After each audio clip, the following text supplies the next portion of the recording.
emabega ku mugongo Haleluya. Ni kwenda nyuma ya. Kwekudda emabega ge. Ukifuata mtu ni kusema unaenda nyuma yake. Okubendera omuntu kibategeeza anakanyanga anatosha mguu na wewe unarudisha mguu. Kufuata okugoberera ni kusikiliza. Kuba kuwuliriza. Wakati unasikiliza, uliwuliriza, unaelewa, otegeera, unafahamu, ofuna okumanya, ndani yake unatenda. Nomala n'okola. Haleluya. Ni kusema kufuata, kitegeeza okugoberera, ni kutenda. Kuba kukola bikolwa. Na ndio kwa maana wakati Yesu alikuwa chini ya jua, alikuwa anafanya mambo, na kuna wale ambao wanafuata yale mambo na wanayatenda, na wakawa wafuasi wa Yesu. Na hao ilikuwa ni mitume. Na ndio kwa maana tulisema hivi, katika Biblia kuna mifano mingi sana ya watu waliofuata Mungu, watu waliofuata watu waliofuata vitu. Ni kusema walifanya sawa na vile vitu vilivyo, ama sawa na wale watu walivyo, ama walivyowaambia wapate kufanya. Lakini tukasema sisi, ikiwa tunaongea juu ya kufuata Yesu, haiko juu ya kufuata mambo mengine yote, lakini Yesu ambaye ni Mungu. Haleluya. Ambaye ni Mungu. Na tukasema katika Biblia tutaona mfano ya watu wawili, ili tupate kujifunza kupitia hawa kidogo wa namna ya kufuata Mungu. Na ndio kwa maana tukasoma kwanza juu ya mtu wa kwanza ambao alikuwa Petro, aliyekuwa Simoni. Na tukaona sawa vile Simoni alivyomfuata Yesu Kristo. Tukaona ujumbe wake wa kwanza wakati alikutana na Yesu. Yesu alimwambia unifuate. Haleluya. Tukaona ujumbe ya mwisho ambao Yesu alimwambia. Yesu akamwambia unifuate. Amen. Ujumbe ya kwanza ya Petro ilikuwa unifuate. Ujumbe ya mwisho ya Petro kwa Petro ambao Yesu aliongea naye hivi ana kwa ana ama face to face, ilikuwa Petro unifuate. Ni kusema kitu kufuata ni kitu kikubwa sana mnamo maisha ya Wakristo. Ni kitu kikubwa sana ndani ya maisha ya binadamu. Sababu hata kama wewe mzazi ukiwa nyumbani na uko unaonyeshea watoto, unaonyeshea jamii jambo la kufanya, wakati hawafanyi sawa vile unavyoonyesha, unakuwa uko unaona hatari. Kama ulikuwa unaonyesha njia zile na wanaanza kufanya tofauti na yale ambayo ulikuwa unaonyesha, nikisema hapo unaanza kuona kwamba hatari inaingia ndani ya jamii ndani ya watoto.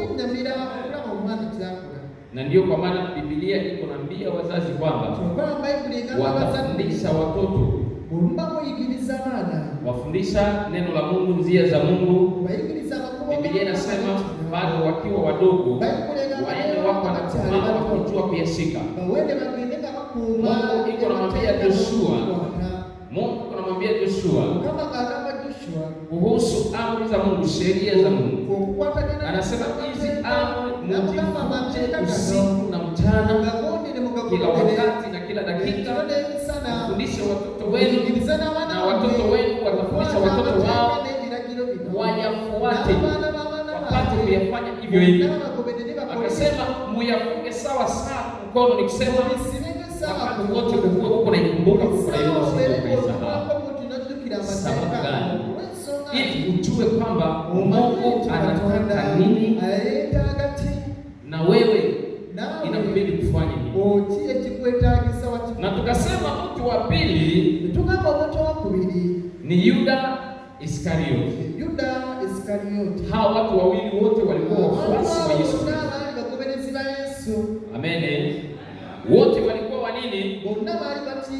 Wafuasi ama wanafunzi wa Yesu Kristo, ama followers, wenye kufuata utaratibu, wenye kufuata mafundisho, lakini namna yao ya kufuata ilikuwa namna gani? Haleluya.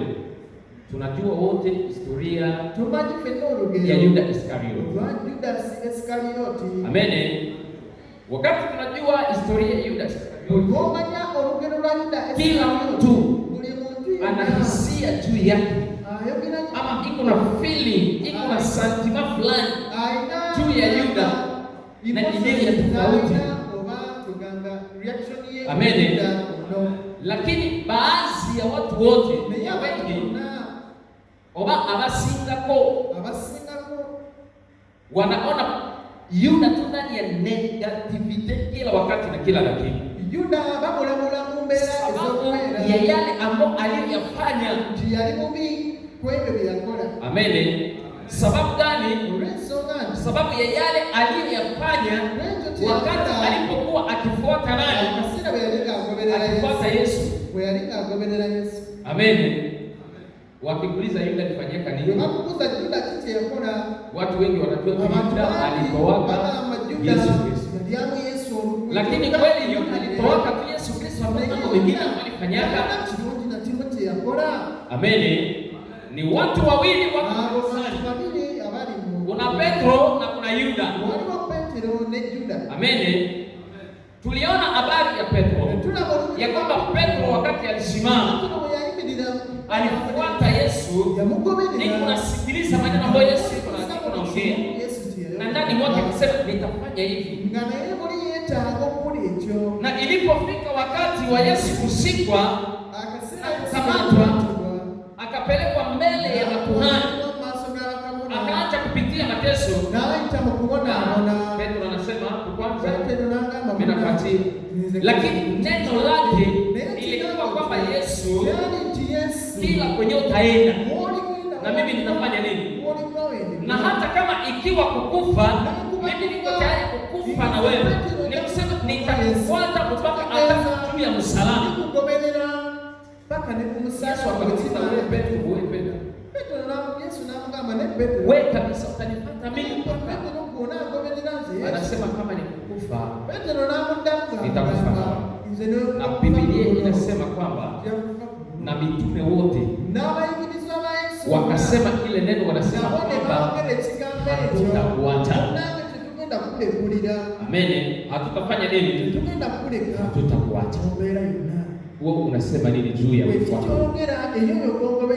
Wakati tunakubatiza, wengi wanauliza unakubali Yesu kuwa Bwana na mkombozi wa maisha yako? Ninakubali Yesu kuwa Bwana na mkombozi wa maisha yako.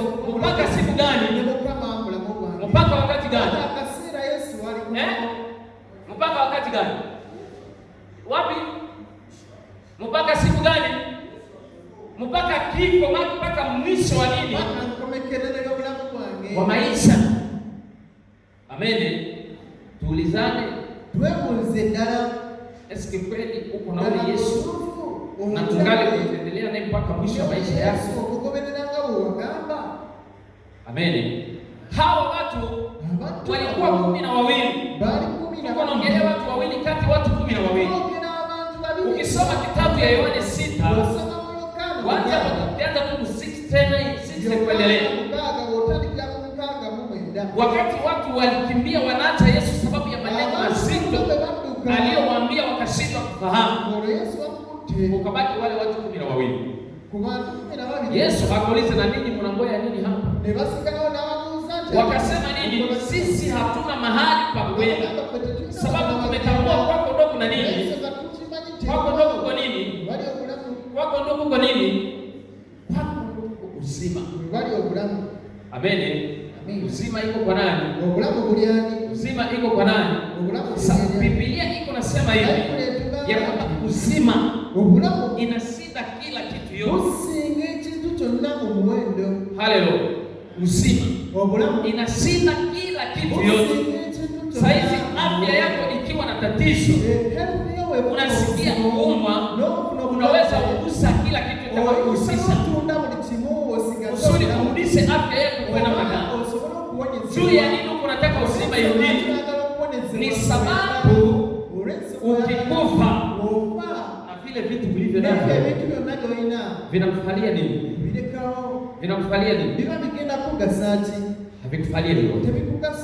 Lakini kama uko na uzima na hauna hivi vitu vyote, unaweza ukapiganisha na kupata tena vile vitu vyote. Hivi afadhali vitu vyote viende, lakini ubakie na uko na nini? Uko na uzima. Ndio kwa maana wa Roma 32:3-4-5 kuendelea iko nasema, nini itatutenga na ule Yesu mwenyewe tunapata? Ni nini itatutenga na Mungu ambao amesimama mbele na tupate kumfuata? Amen. Ni nini itakutenga wewe na Mungu ambao uko unamfuata? Unajua maneno ambayo yanaweza kukutenga na Mungu na utoke kwa njia yale ambayo unatembea ndani yake. Wengi tunajua tuko ndani ya kanisani, tuko naenda kanisani, tuko tunaomba, tuko tunahubiri, tunafikiria hiyo ndio kufuata nani? Lakini kuna tofauti ya kufanya hivi vitu vyote na kufuata nani? Yesu. Sababu gani nasema? Wakati Yesu alituma mitume 72 nafikiria kwenda kuhubiri, wakarudi wakifanya miujiza, mambo kadhalika, mambo kadhaa. Yuda naye alikuwa katikati yao, na miujiza ilifanyika. Naye alifanyika kwa nini? Alifanyika kwa miujiza. Amen. Alifanyika kwa miujiza. Wakati walifanya mambo mengi, Yuda alifanya kwa yale mambo mengi pia. Huyu Yuda alikuwa mmoja ya mitume ambao alikuwa mwana wa Iskariote aliitwa Simoni. Amen. Na tunaposoma Biblia tunakuta kuitwa kwa Yuda, kuitwa kwake, mwito wake iko epeflu, aieleweki kabisa. Soma tu pale Biblia utafanya kaburi. Yesu alikuwa anakutana na mitume, anambia wewe fanye nini? Anakutana watu wengine wanataele wa Filipo, nao walikuwa na injili watu wengine kwa Yesu, na wakafanya nini? Na wakafuata Yesu. Sasa Yuda huyu alikuwa mmoja ya watu na Nathanaeli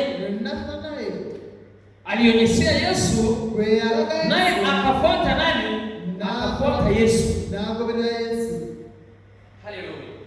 Akafuata nani? Akafuata Yesu. Lakini swali ni kwamba Yuda alifuata Yesu na swali ni kwamba mimi na wewe tunafuata Yesu namna gani? Tunaweza tembea na Yesu lakini hatuko tunafuata Yesu. Amen. Unatembea na haufuati. Amen. Haleluya. Sababu katika kuwa ndani ya Mungu ama mbele za Mungu unaweza ukasikia, lakini kama haukutenda, nilikwambia kwamba kufuata, kusikia, unaelewa, kama haukutenda utakuwa uko namna gani? Utakuwa unaendea mahali gani? Haleluya. Yuda sawa vile nimewaambia, watu wengi wanasema kwamba huyu ni mtu mbaya sana. Wengine wanasema nini juu yake? Wanasema Yuda iko hero. Iko hero. Hawa ni watu haiko Biblia. Wanasema Yuda iko hero. Mungu mwenyewe anafunga roho. Funga kabisa shairi ama chapter ya kitu kikubwa mpaka tunapata wokovu juu ya Yuda. Hivi ndio watu wanaona. Hawajui kwamba wokovu tunaipata kwa chini ya Yesu. Amen. Lakini wanasema juu ya Yuda kutoa Yesu, ndio maana sisi tunapata nini? Tunapata wokovu. Wengine wanasema Mungu naye kazi zake hana huruma na watu. Namna gani unaweza kubeba mzigo mzito hivi kwa mtu mmoja? Mzigo ya ulimwengu mzima. Mtu mmoja anakuja kwa ulimwengu mzima. Kisha tunaleta na mwingine ambao anakuja kutimiliza yale. Ni kusema huyu Yuda ni kama mtu mwenye alikuja kutimiza, na wakasema lazima Yuda akuweko tu mbinguni kwa Mungu. Lakini haiko ndio kweli ya maandiko matakatifu. Hao ni watu. Na mimi na wewe tunasema nini hivi? Masemi yako ni gani? Juu ya Yuda.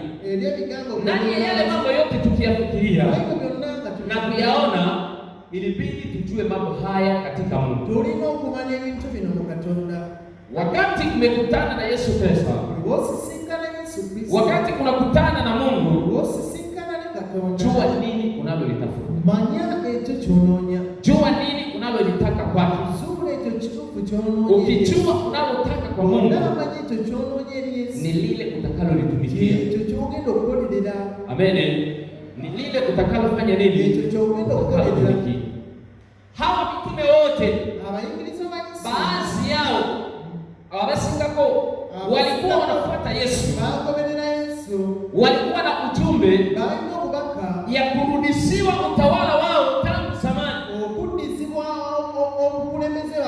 Utawala wao utarudishiwa, ama ufalme wao ama ulikuwa umenyang'anyiwa kimabavu kwa nguvu sana, na walikuwa wanateseka, wakiwalipisha kodi, wakiwalipisha vitu vingi sana.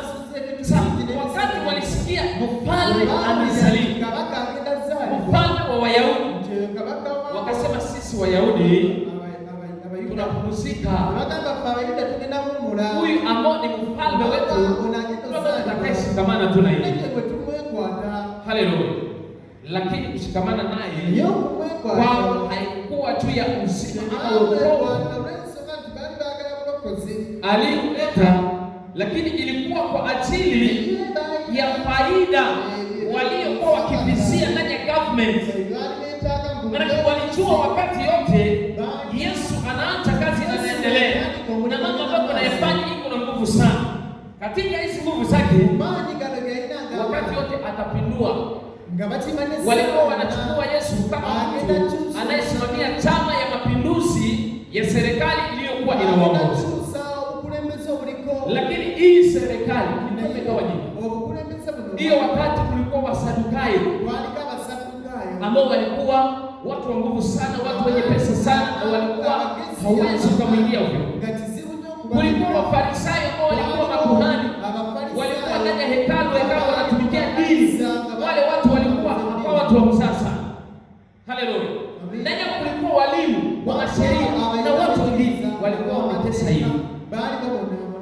Sasa mitume wakati walipokuja wakasema, wakati government itatoka na sisi tunapata nafasi, waona kwamba tutakuwa na heshima, waona kwamba tutakuwa watu wakubwa, waona kwamba na sisi tutapata kabisa, tutakuwa tumekuwa watu haikuwa sana. Haleluya! Na hii kitu ilikuwa ndani ya kichwa ya Yuda Iskarioti. Ukweli ya mambo ambayo ililetea Yuda kutoa Yesu haijulikani kikamili kabisa, lakini tunalopaswa kulijua ni kwamba kulikuwa neno la Mungu, kulikuwa unabii. Lakini ukifuata hizi historia ya watu hao, wakati wako wanauliza Yesu, ni wakati gani utakaposimamisha ufalme wako? Tutakapofika ndani ya ufalme wako, nani atakaye kuwa mkubwa? Nani atakayefuata mwingine? Ni nani atakayepiga baada ya mtu mwingine? Utakuta walikuwa wanaangalia faida. Yuda kwa maoni yangu akaona kwamba huyu mtu iliomba tupresibite kope fanya ipite tu mbio. Angalia namna kusote mara moja. Bakamkamate tu. Na tunajua pale mama atafanya kazi na tunaingia. Hata kama sitapata ya juu chani kikuwa tu chini, yatosha kweli kuna nafasi. Haleluya. Lakini kitu kilichokuwa ndani mwake ndio kilikuwa kinamsukuma kufanya yale. Na hakujua kwamba iko anafanya mambo yake. Hakujua kwamba iko anafanya mambo yake. Haleluya. Wakati unakuja ndani ya Mungu, wakati Mungu amekuremesha umekuwa mbele zake, umesema kwamba jua nini linakuleta mbele za Mungu. Kama ni wokovu, simama tafuta wokovu. Baada ya kupata wokovu katika Kristo, angalia kufunguliwa kwako. Baada ya kufunguliwa, labda utaishi heri ndani ya Mungu. Haleluya.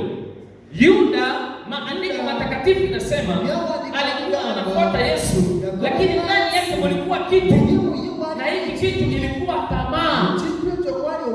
Alikuwa anafuata Yesu, lakini alikuwa na nini? Alikuwa na tamaa. Hapo Biblia inasema tamaa mbaya. Amen. Tamaa mbaya. Tukianza hapa kuongea juu ya dhambi, matendo mabaya, mambo mengine, hiyo neno tamaa, watu wanakamilizia, wanakarudisha kama hivi kama kitu kana. Lakini katika Mungu kitu kinachoitwa dhambi, hakuna dhambi ya kidogo, hakuna dhambi ya mkubwa. Inayoitwa dhambi sio kama ni kitu kibaya sana na kufuata Mungu. Amen. Nani kufuata nani? Nani kufuata Mungu? Sababu gani? Sababu ile dhambi, ile kibaya ambayo unafanya ndio mlango, ndio njia ambayo itakupeleka mbali na kufuata Mungu, ambayo itakutosha ndani ya uwepo wa Mungu, ambayo itakutoa mbele za Mungu. Na wakati inakutoa mbele za Mungu, ndugu mpendwa, utakuwa umefanya nini? Utakuwa umepata hasara, utakuwa umeingia ndani ya hatari. Utatusomea kitabu ya Luka, sura yake ya 22:40. Unatoa mwana wa watu wa kuhusu, nao walikuwa pamoja naye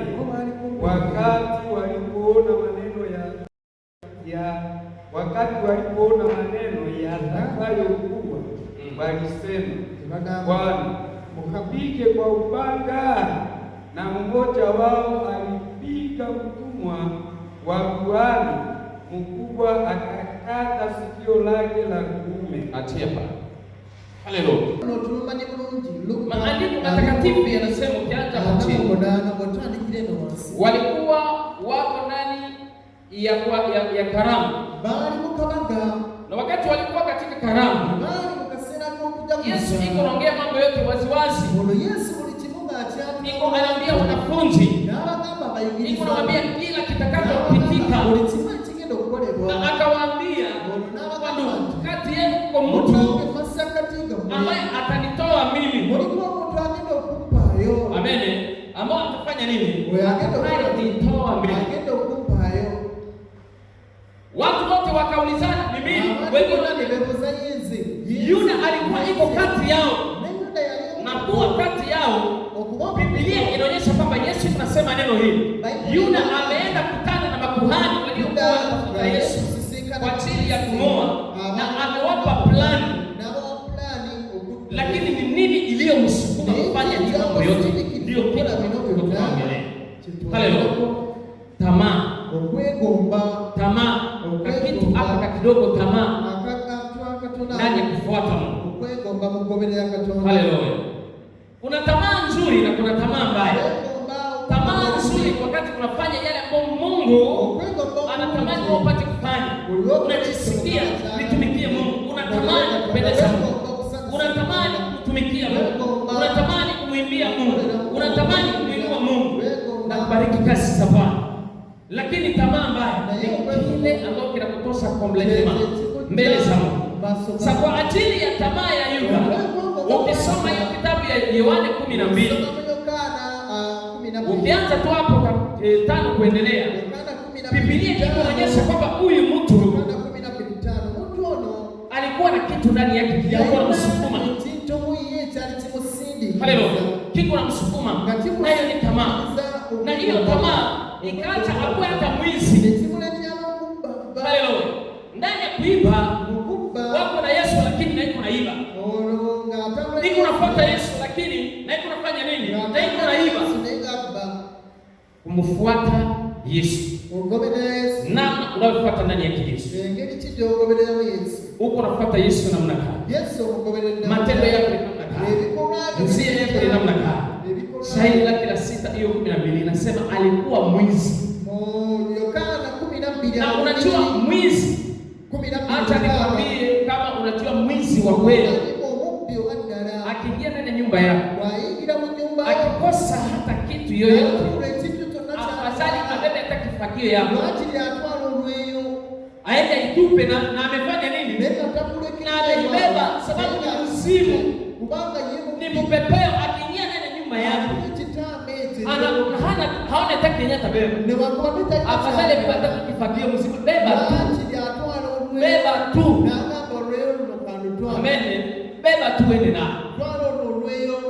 na vile na walozi nao wako tu hivi. Haleluya. Hauna tena shida, atakubeba, atakuwa atakulumiza tu. Haleluya. Unaweza fikiria alikuua, alikuumiza juu ya mavazi, kuna mavazi, lakini roho inaenda ndani kule mtu wa ndani. Lakini wale wote Yesu anawaleta pamoja. Anawaingiza ndani ya kanisa. Na wakati wanaingia ndani ya kanisa, nao wanafuata Yesu. Lakini wao wanafuata namna gani? Wanaingia ndani yao. Haleluya. Wakati Yesu iko anaongea, Yuda akatoka, akaenda kukutana na makuhani. Hapa bado tumesoma Luka, Yuda anakuja na makuhani, anakuja kuletea Yesu kisi. Unajua kuhusu watu wanapatiana sangapi? Okunywengera kisi. Kuletea kama sangapi? Kitu ya kisi ibusu zaidi sana inakuwa alama ya upendo. Amen. Ya nini? Ya upendo. Ile sentiment feeling yenyewe kuna kwa mtu. Sasa wakati Yuda anakuja analetea Yesu kisi, anamletea busu. Unaona hii upendo yenyewe hapa.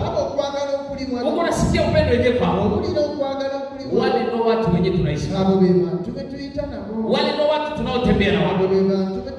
Wale ndio watu ambao tuko nao kanisani, kwa kufuata Yesu ndani ya kanisa.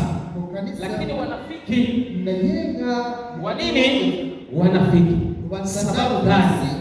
Sababu hawajajua lile wanalolitafuta ndani. Unawafundisha, mafundisho yanaingia yanatokea. Unawashauria, mashauri ni kama kitu bure. Yesu alipigana na hao watu wakati wawafundisha na kuonyesha hatari na shida. Ndio ulikuwa mpangilio wa Mungu wa Yesu kukufa. Lakini hakuna mahali ambapo Biblia inasema kwamba atakayetoa Yesu atakuwa ni Yuda Iskariote. Hakuna ndani ya Biblia. Amen. Na wakati Yesu yuko anaongea, Yesu amejua kwamba kuna mtu yuko katikati. Hiyo Yohana 6. Ukianza hapo 68 kuendelea. Yesu anasema ndio umebakia 12, lakini mmoja katikati yenu kuna namna gani? Mmoja kati yenu kuna nani? Mmoja kati yenu kuna nani? Anasema ni shetani. Mwenyewe. Haleluya. Mmoja kati yenu ni nini? Ni shetani. Sasa tuangalie kwa kisi, wakati tunasema kufuata Yesu, tunaona Petro, tunaona na Yuda iko nafuata Yesu. Tunasema tunaona Simoni Petro, na tunaona pia shetani akifuata nani? Akifuata Yesu. Sasa wewe ulio wa Mungu, wewe ulio wa Mungu, wakati unakuwa kanisani, jua kwamba shetani anaweza kuwa kanisani. Haleluya. Jua kwamba shetani anaweza kuwa wapi? Na shabaha ya shetani haiko kuokoka. Shabaha yake haiko nini? Haiko kuokoka. Angelikuwa na mpangilio wa kuokoka,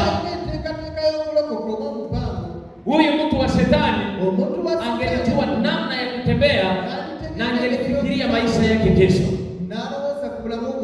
Wakati Petro alikana Yesu, alikuwa amefanya makosa sawa na makosa zingine, alikuwa amefanya dhambi sawa na dhambi nyingine. Lakini kwa nini mwisho wake haukuwa sawa na Yuda?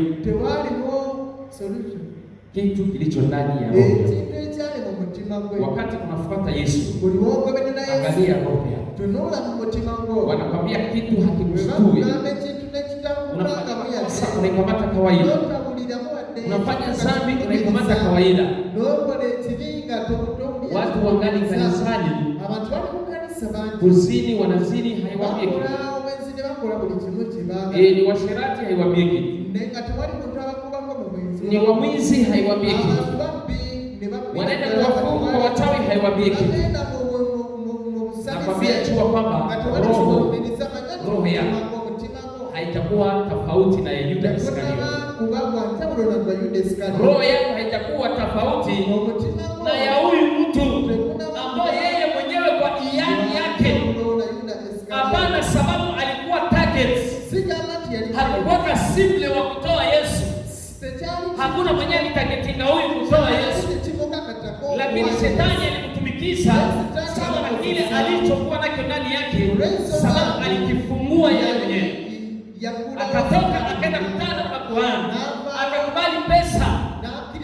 Acha nikwambie, Biblia haikuwa makuhani ndio walitaka negotiate Yuda, lakini Yuda ndio alitaka wanegotiate. Haleluya.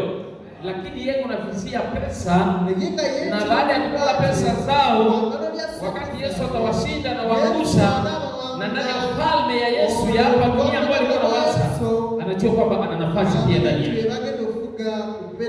Haleluya. Kuanguka kwako, kukosa kwako kuingia mbinguni, haiko tu wewe ulikuwa umeandikiwa moto, lakini sababu wewe umeamua hivyo. Amen. Na ndio kwa maana tangu zamani Mungu amempatia mwanadamu choice. Jagazi mama Rita alitupatia kama exercise, akatuletea homework ndani ya kitabu ya Kumbukumbu la Torati 28 Haleluya. Hapo 15 na kuendelea. Niko nasema kama ukichagua uzima, haleluya, ni kusema kuishi na kukufa ndani ya Mungu ni chaguo yangu na ni chaguo yako. Sababu gani? Sababu gani? Sababu Mungu ametupatia zawadi, na hiyo zawadi ni kwa watu wote. Yohana 4 hapo 20 na kuendelea, ama habari ya mwanamke Msamaria na Yesu. Yesu yuko anamwambia, ungelijua zawadi ya Mungu na nani anayekuomba wewe. Haleluya. Ni kusema Yesu ni zawadi kwetu, ambapo iko nasema yeye ni njia na kweli na uzima. Kama uko unafuata, kama unafuata njia iliyo ya kweli na iliyo ya uzima, toka ndani ya njia ya uzima na kwenda pembeni ukikufa, ambapo Biblia inasema damu yako itakuwa juu ya kichwa yako. Haleluya.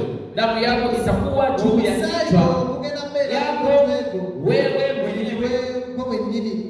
Haleluya. Sababu gani? Yuda akakamata pesa. Wakati alikamata pesa, akaenda akaonyesha Yesu. Sema yeye alienda identify Yesu. Amen. Akaenda identify Yesu katikati ya wengine, ndio huyu. Na anajua wakati gani ambao Yesu anaweza kuwa na mitume 12.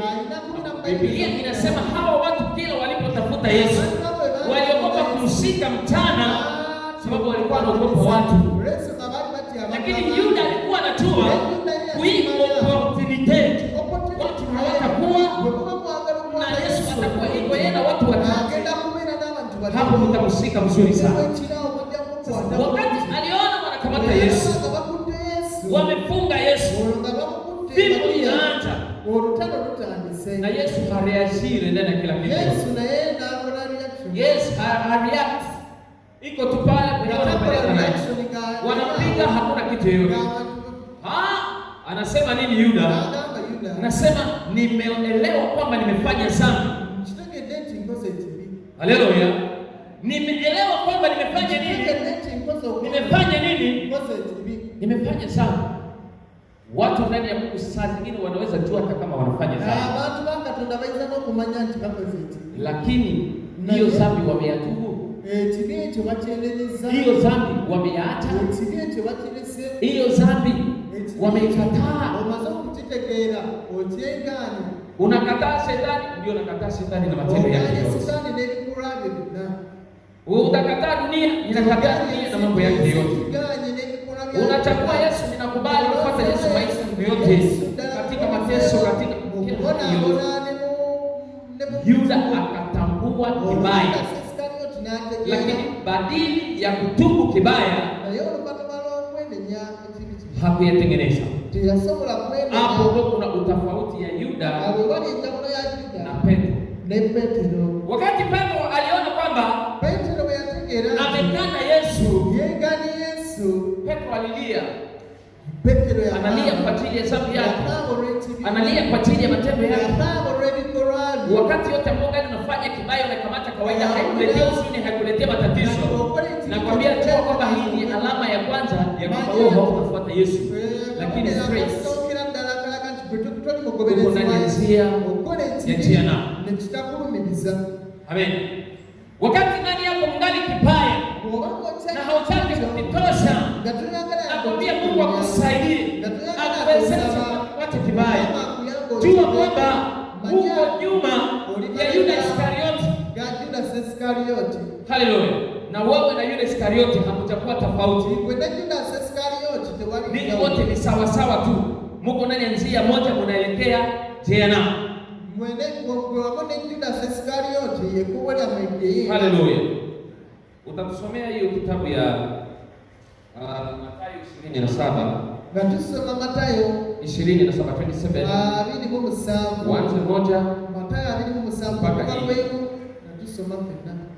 Nasema na wakati ilipokuwa asubuhi, yes, wakubwa wote wa makuhani na wazee wa watu wakafanya shauri yes ya Yesu kumuua. Wakamfunga,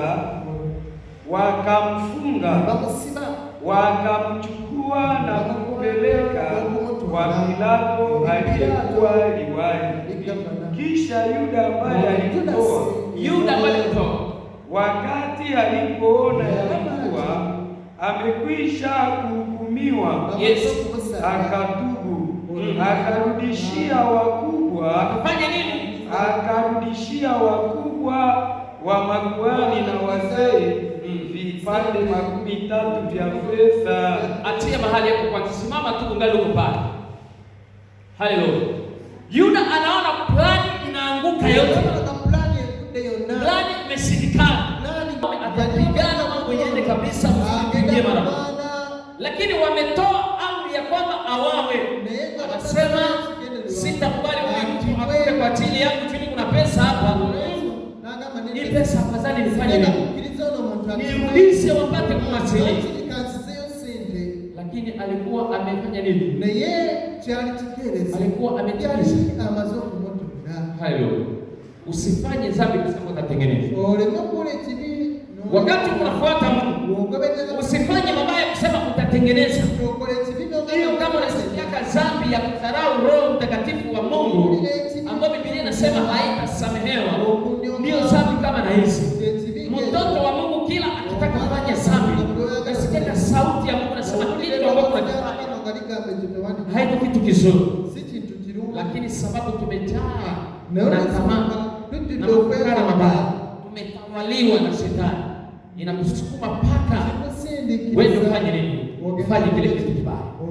Yuda akarudisha pesa, akasema hivi, msimuue tena, mumwache. Haleluya. Lakini walimwachaka kweli. Endelea na usome pale mwisho. akisema, nimekosa, nimefanya wakati nilipotoa damu isiyo na kosa. Lakini wale wakasema, hili ni nini kwetu?